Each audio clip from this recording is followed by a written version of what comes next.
오늘 함께 살펴보실 말씀은 예레미야서 19장 14절에서 20장 6절 말씀입니다. 예레미야서 19장 14절에서 20장 6절, 제가 가지고 있는 구약성경 1081면에 있습니다. 다 찾으셨으면 함께 읽으시겠습니다. 예레미야가 여호와께서 자기를 보내사 예언하게 하신 도벳에서 돌아와 여호와의 집들에 서서 모든 백성에게 말하되, 만군의 여호와 이스라엘의 하나님께서 이와 같이 말씀하시되, 보라, 내가 이 성읍에 대하여 선언한 모든 재앙을 이 성읍과 그 모든 촌락에 내리리니 이는 그들의 목을 곧게 하여 내 말을 듣지 아니함이라 하시니라. 임멜의 아들 제사장 바스올은 여호와의 성전의 총감독이라. 그가 예레미야의 이 일을 예언을 들은지라. 이에 바스올이 선지자 예레미야를 때리고 여호와의 성전에 있는 베냐민 문 위층에 목에 씌우는 나무 고랑으로 채워 두었더니, 다음날 바스올이 예레미야를 목에 씌우는 나무 고랑에서 풀어주매 예레미야가 그에게 이르되, 여호와께서 내 이름을 바스올이라 아니하고 마골 및 사빔이라 하시느니라. 여호와께서 이와 같이 말씀하시되, 보라, 내가 너로 너와 내 모든 친구에게 두려움이 되게 하리니 그들이 그들의 원수들의 칼에 엎드러질 것이요 내 눈은 그것을 볼 것이며, 내가 온 유다를 바벨론 왕의 손에 넘기리니 그가 그들을 사로잡아 바벨론으로 옮겨 칼로 죽이리라.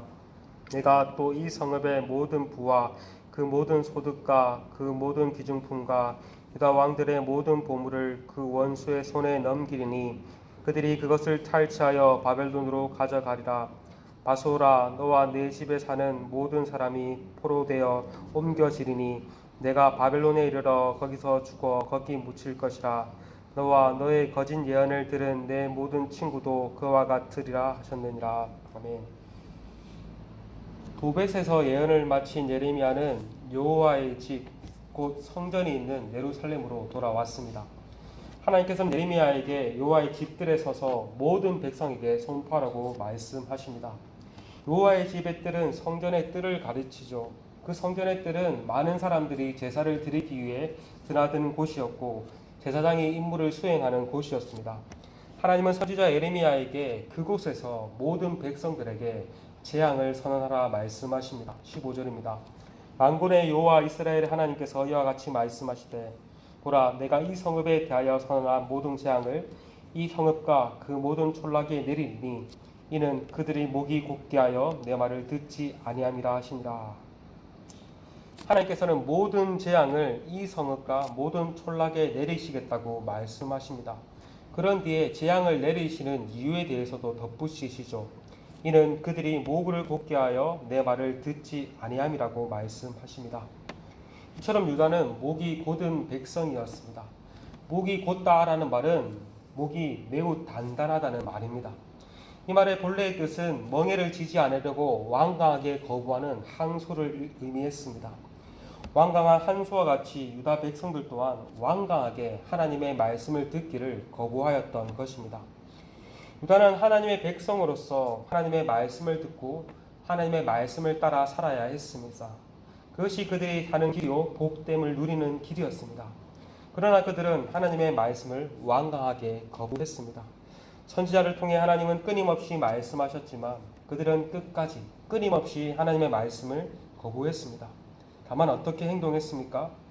앞선 본문은 어제 금요일 본문인데 18장 12절에서 그들의 행동을 이렇게 말해주고 있습니다. 18장 12절에, 그러나 그들이 말하기를 이는 헛되니 우리는 우리의 계획대로 행하며 우리는 각기 악한 마음에 완악한 대로 행하리라 하느니라. 이 본문뿐만 아니라 예레미야서를 잘 읽어보면 이 백성들이 악한 마음에 완악한 대로 행했다라는 말이 거듭나옴을 알 수 있습니다.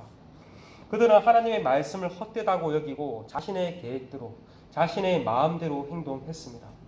하나님의 말씀이 그들의 삶의 기준이 아니라 자신의 생각과 마음이 삶의 기준이었던 것입니다. 만물보다 거짓되고 심히 부패한 것이 사람의 마음인데 어떻게 선한 행동이 나올 수 있었겠습니까? 이처럼 하나님의 말씀이 우리의 신앙과 생활의 기준이 되어야 합니다.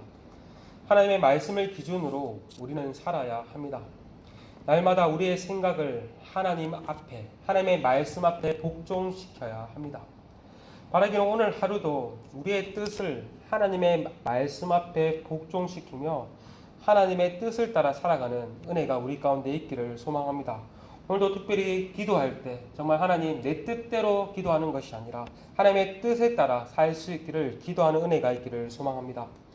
이어지는 20장 1절은 원어로 그리고 그가 들었다라고 시작합니다. 누가 들었습니까? 바수굴입니다. 바술에 대해 언급하기를 그는 제사장이요 여호와의 성전의 총감독이라고 말을 합니다. 제사장으로서 성전 감독관 중 우두머리였습니다. 그는 또한 앞서 예레미야가 선포한 재앙의 말을 들었던 것 같습니다. 그렇다면 어떻게 해야 됩니까? 회개해야 합니다. 하나님께 돌아와야 했습니다. 그는 어떻게 반응했다고 말합니까? 예레미야를 때리고 고랑을 채워 가두어 버렸다고 말을 합니다. 하나님의 참 선지자가 하나님의 참말을 전하였는데 도리어 핍박하고 더 이상 예언을 하지 못하도록 조치를 취하였던 것입니다.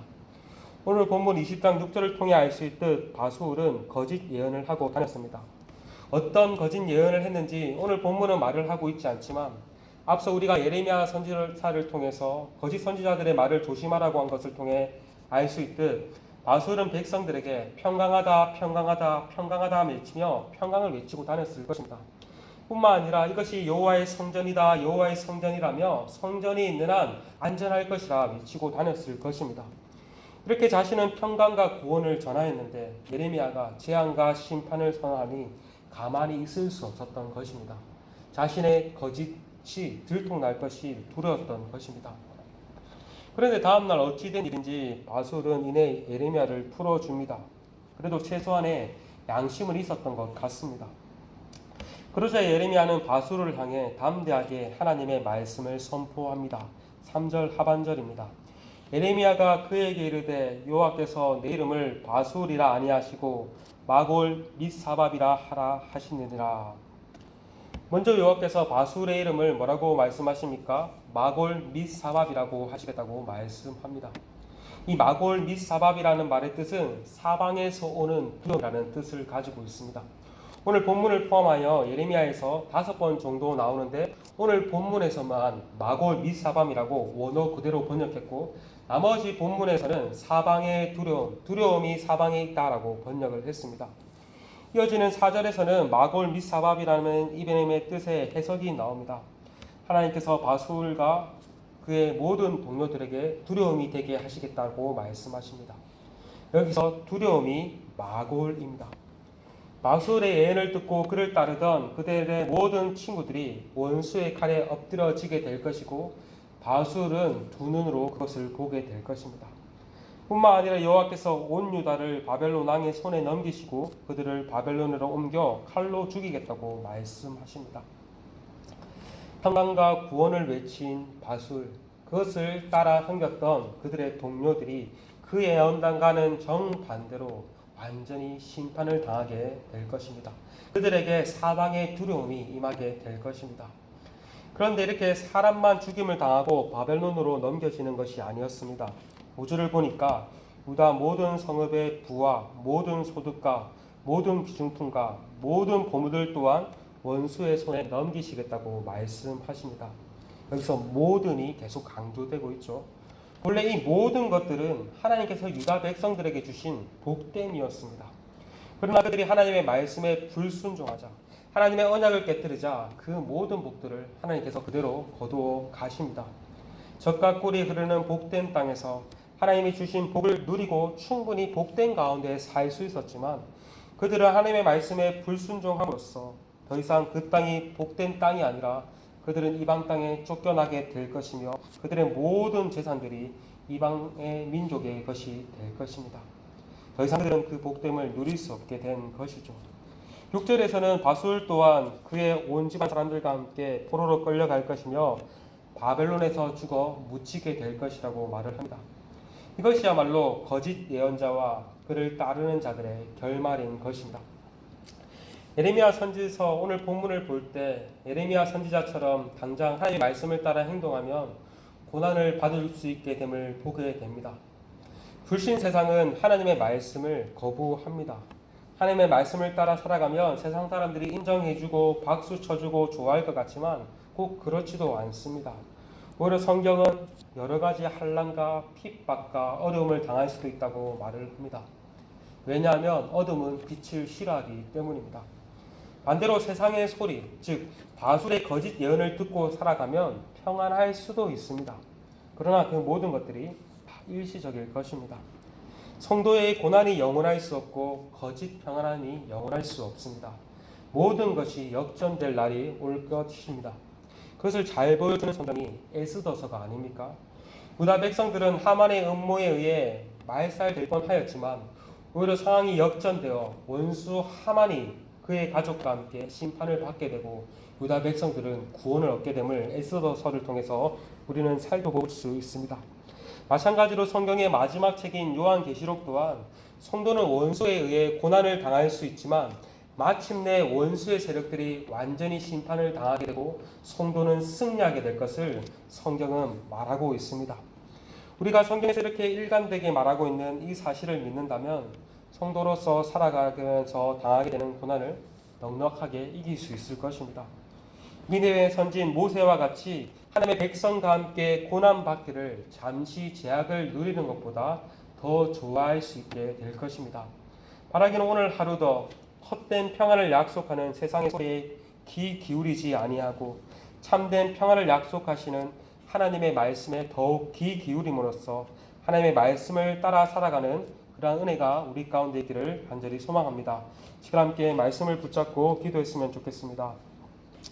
하나님의 말씀이 우리의 신앙과 생활의 표준과 기준이 되게 하시고 오늘도 내 생각과 뜻을 말씀 앞에 복종시킬 수 있게 은혜를 달라고 기도합시다. 또한 세상 소리에 밝은 자들이 아니라 하나님의 말씀 앞에 더 밝은 자가 될 수 있게 하시고 나와 우리 공동체를 하나님의 말씀으로 빚어주시는 은혜가 있기를 기도합시다. 또한 중고등부 수련을 위해서 계속해서 기도해 주십시오. 8월 25일에서 27일 진행될 중고등부 수련회 가운데 남은 기간 잘 준비케 하시고 또 수련회가 안전하고 은혜 가운데 잘 진행되어서 우리 아이들이 하나님의 은혜를 경험할 수 있는 그러한 수련회 될 수 있도록 은혜를 허락해 달라고 이 시간 함께 기도하시며 개인적으로 기도하시며 나아가시겠습니다. 함께 기도하십시오.